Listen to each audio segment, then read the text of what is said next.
Ephraim is mentioned by Josephus as well in John 11:54.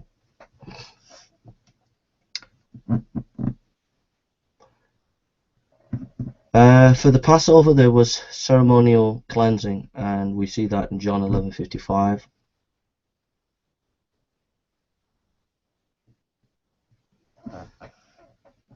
The anointing of people's feet with oil was a common thing in Jewish culture, John 12:3.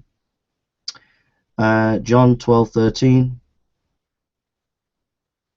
Jewish practice celebrated the military victories was waving on branches, which shows historical veracity in the text of John 12:13.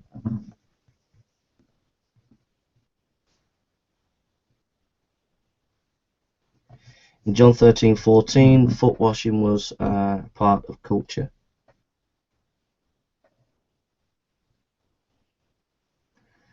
And John 13:24,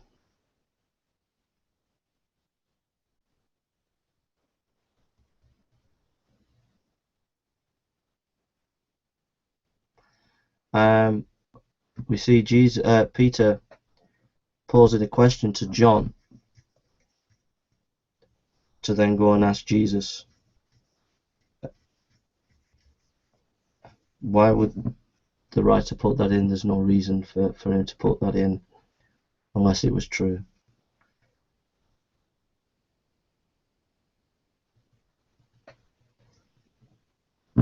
When in the text in John 14:28, Jesus says, the Father is greater than I, seems to be historically reliable, because if John wanted to say Jesus was God, why put that in as well? The use of the idea of Jesus is divine in John 15:1 makes full sense, because the temple gates had a golden vine carved on them, and shows the connection of the historical times of that metaphor.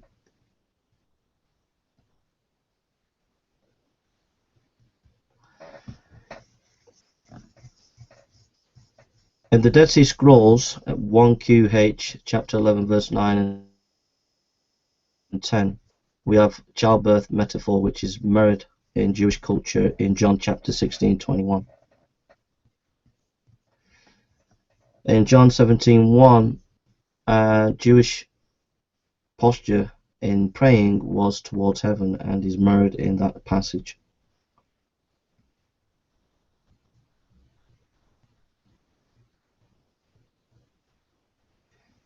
John 17:7-8, where Jesus says he got his words from the Father, would not have been put in as a fiction, because it has historical veracity, due to the fact that if John wanted to prove that Jesus is God, he would not have put that in.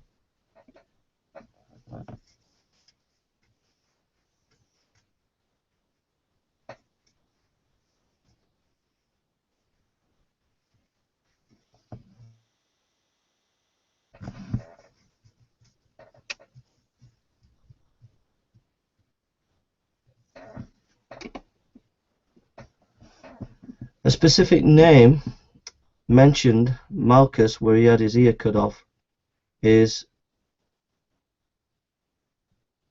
an unlikely invention in John 8:10.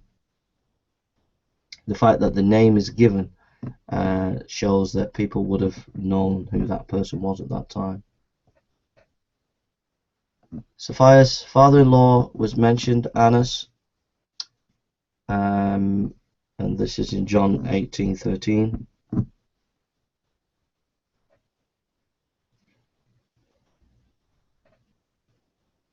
In John 18:15, the writer John says that the high priest knew him. This would be an unlikely invention.